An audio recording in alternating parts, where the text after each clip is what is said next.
Let's talk about dramas, everybody.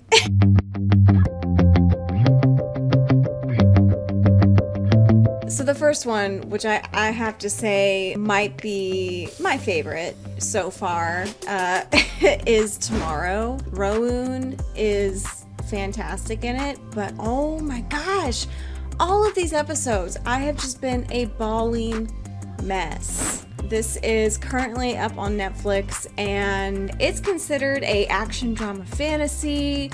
The synopsis is pretty much that, like, Choi Jung-woong, he's just looking for a job and ends up trying to save a suicide victim, and then ends up in a coma. And so while he's in a coma, they offer him in the afterlife a job as a Grim Reaper, and it's like this special task force, and their entire job is to actually keep people from going to the afterlife. I love the world that they created in this show, and it's adapted from a webtoon. It's directed by Kim Tae-yeon and Sung Chae-wook, and the screenwriters Park Ron, Park Ja-kyung, Kim Yoo-jin. I have thoroughly been enjoying this drama. It is so fantastic, and oh my gosh, yeah, the leads, the secondary characters, the characters that come in for the episode. Oh my god, the dog episode. Oh my gosh, the dog episode had me crying so hard. Look at this fluffy little thing. Everybody's stories in each episode has just pulled at my heart. I mean, all of these characters and actors that are in this show are just doing a fantastic job. I think I've been comparing this to like Mystic Pop-Up Bar and the Uncanny Counter. I still believe it. It's like as if the Mystic Pop-Up Bar and Uncanny Counter had a baby. This is the show. This has like all the elements of those two series that I loved, and they just elevated it, and Tomorrow was born. It's absolutely fantastic. Just great. I'm loving it. I'm loving Tomorrow. So just now started The Sound of Music. I believe it released today. I think it's a fully bingeable series. All episodes are out. And it's about a high school student, Yoon Na-yi, who is pretty much like taking care of her and her sister. She's needing help. And there's just this weird magician that seems to be able to do real magic. But he is creepy, but also intriguing. And this is like a musical, psychological drama fantasy. I haven't seen that genre mix before. Also, the music itself, I've enjoyed the musicality in it. It's, you know, like they break out into song kind of drama, and I think that they're doing it pretty smoothly. I'm really enjoying it. So far, I think they've done 3 or 4 songs an episode, and it's been very intriguing, and absolutely have been loving the leads. Oh my gosh, and the twist that has just happened with Hyung Eun-yup, which, oh my god, I know how old he is, but him playing this high schooler with those glasses, oh my gosh, I thought he was like the cutest character, but now he's like turned because she rejected him, and it is just getting, oh, I'm loving the twists already, and it's totally bingeable right now. So I think that Ji Jung-wook is doing a really good job of being mystical and also creepy and sinister, but not in a I'm gonna creep on a high schooler way. I'm very intrigued by this show, and I'm excited. I love Ji Jung-wook so much, so very, very excited to continue watching that series. Okay, Shooting Stars. Oh, Shooting Stars.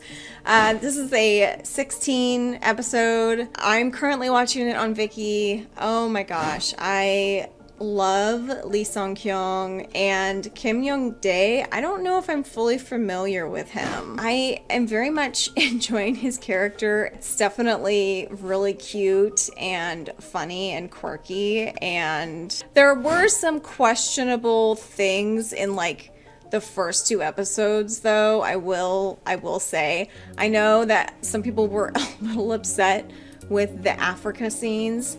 I was kind of okay with those. I wasn't overly offended, but what I was offended by was when we find out about the whole whoopsie she did when she first started as a publicist, and how he pretty much chases her into the bathroom and exposes himself. Like, even when we find out the backstory, that was not cool. I was not here for that. Yeah, so it was funny to start with, you know, when he's chasing her around the office, which I don't really find appropriate either, but you know, it's a different environment, this place, you know, working with stars, entertainment creatives. Like, I kind of feel like this is pretty real. I love the show. Our Blues. So, you know, a lot of people have been sort of like, is it My Liberation Notes or Our Blues? I feel like those two shows are competing with one another. I'm gonna say just right now that My Liberation Notes, I am very intrigued by these characters. They are so, like, interesting, and you know, the boy, that mysterious Mr. Goo, like, woo.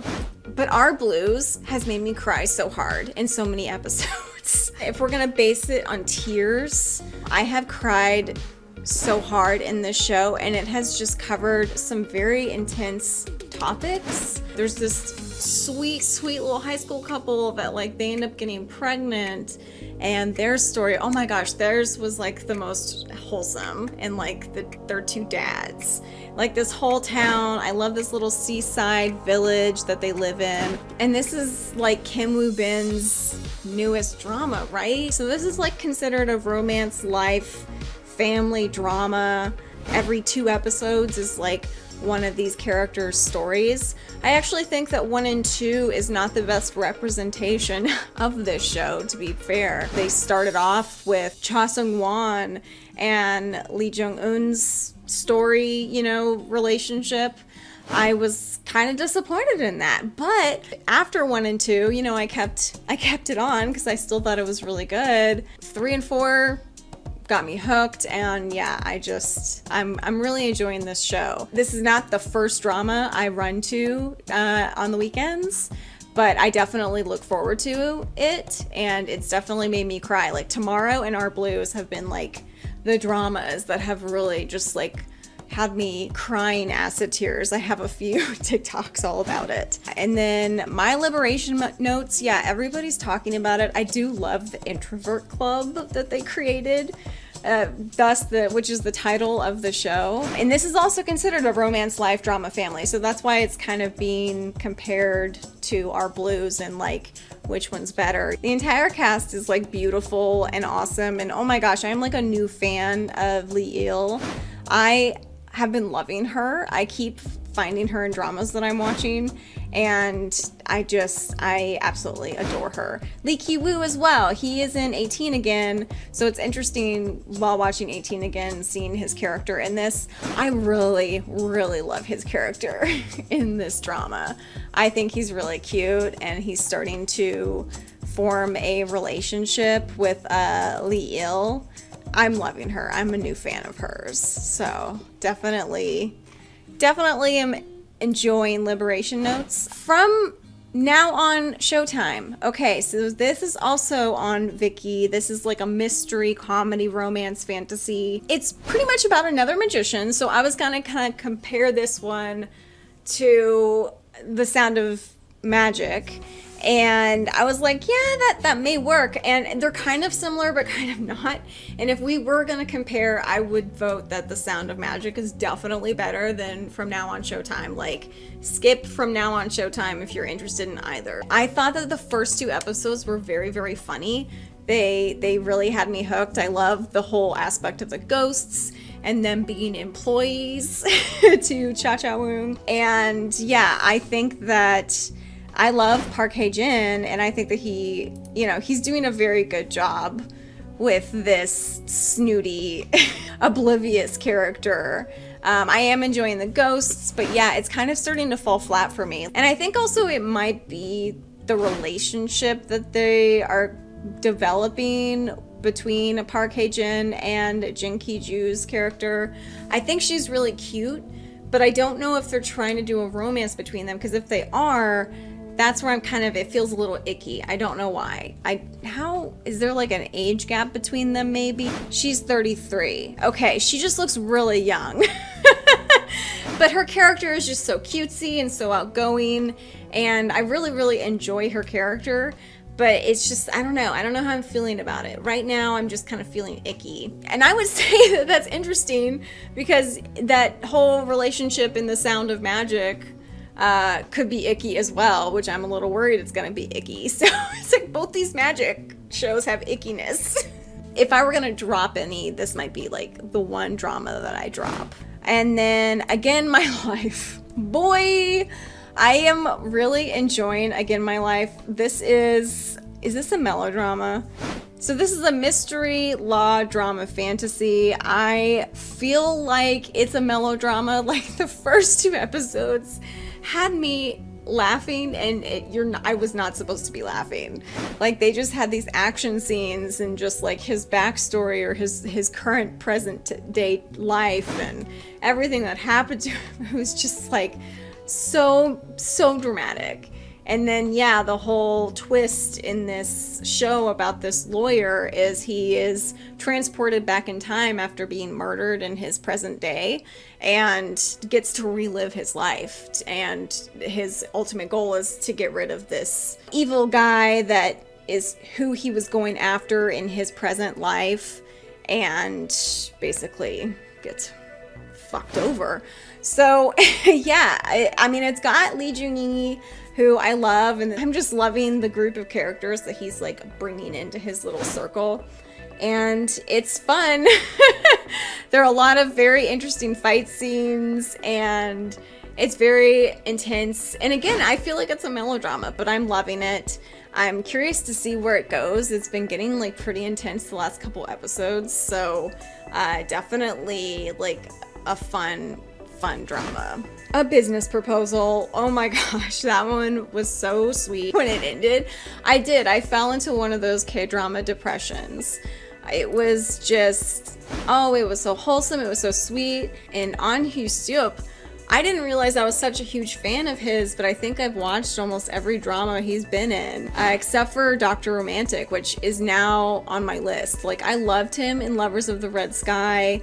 Oh my gosh, Abyss. I would rewatch Abyss. Definitely loved A Business Proposal, and oh my god, Kim Min-gu.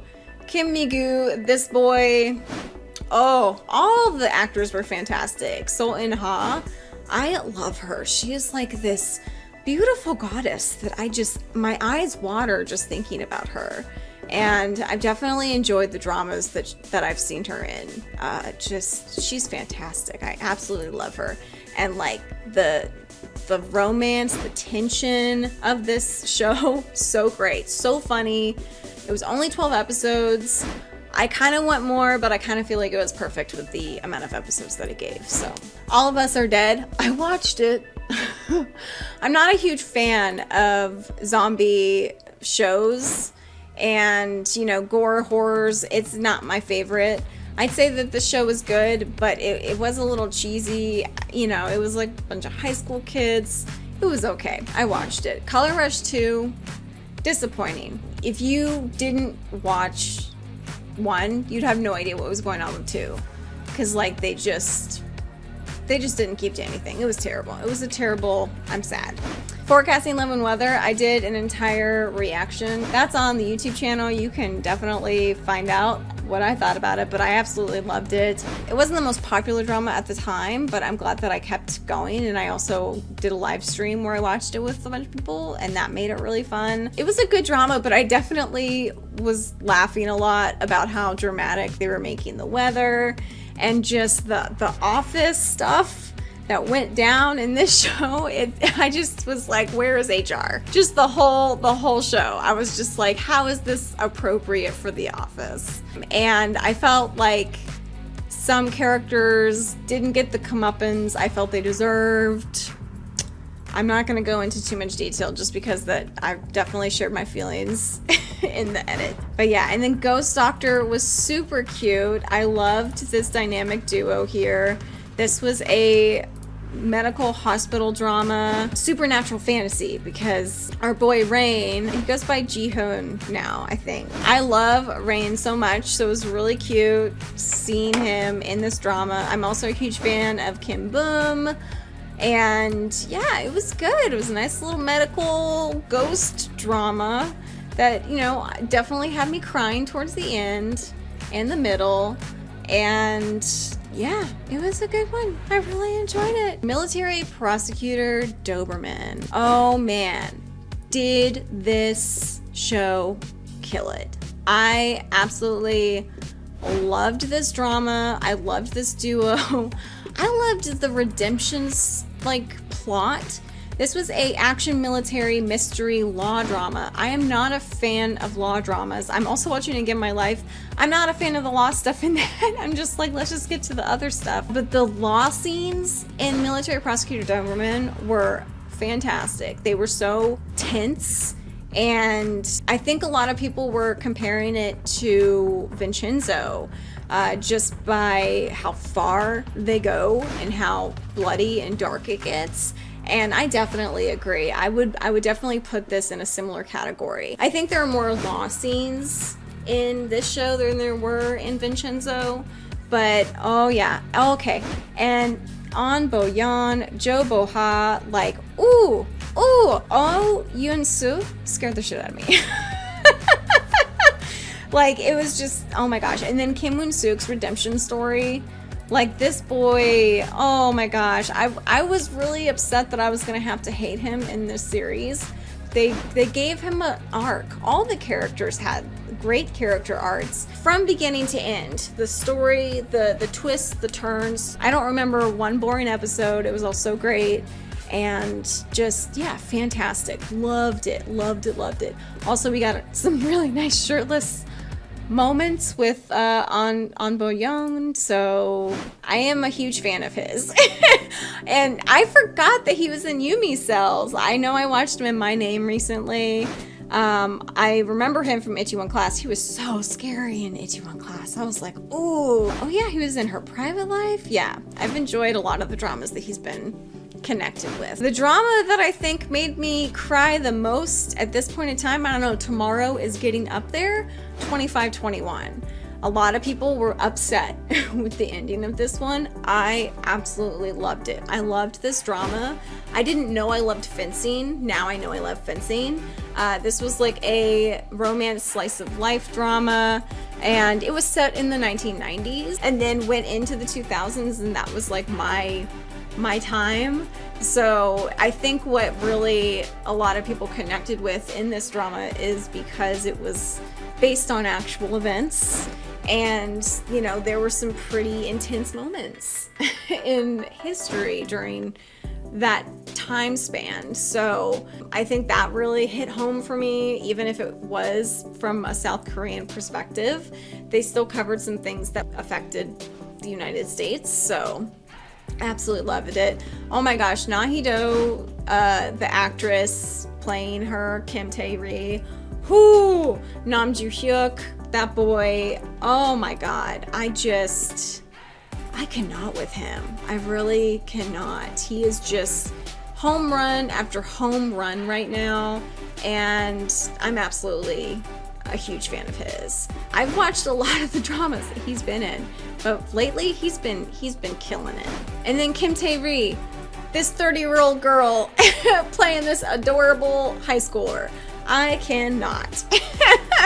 She was flawless. She rocks. And this whole drama rocked. It was really good. I liked the story. I liked the ending. It was poignant. It was beautiful. Yeah, I had that depression that I think a lot of people got with the Korean dramas at that point in time. Because like A Business Proposal, Forecasting Love and Weather, and 2521 all ended like the same weekend. That hit me and I was like, I gotta take a break. Well, those are all the dramas I've watched so far in 2022. Let me know what your favorite drama is right now in the comments below. I'd love to get your take on it. And let me know what you thought of all the dramas I mentioned in this video. If you liked this video, make sure to give it a thumbs up. And right now I'm not doing any edits, obviously, of my reactions just because they're older dramas. But if there's a current drama that you are interested in seeing my reaction and my thoughts on it in an edited form, please let me know what you're interested in the comments below. That's coming up, because obviously I've just talked about all the dramas I'm watching now. I cannot react to those. But I'm curious to see what you guys think. I do have a small list of stuff that I'm planning to watch that you guys have suggested, but I'm looking for current dramas. And if you're curious to see what I'm watching, I do have a drama list on mydramalist.com. I am updating that as much as I can, so it's pretty current. This was actually a suggestion from one of my subscribers, and I'm hooked. So with that, I think I'm going to end this video. Thank you so much for watching and staying to the end to hear my goodbyes. Again, if you enjoyed this, give it a thumbs up, share it with your other K-drama loving friends. Let me know what you thought in the comments below, and I'll see you in the next video or on my Twitch stream. That's where I'm at right now, streaming most Saturdays and Sundays. Okay, I'll see you soon. Bye.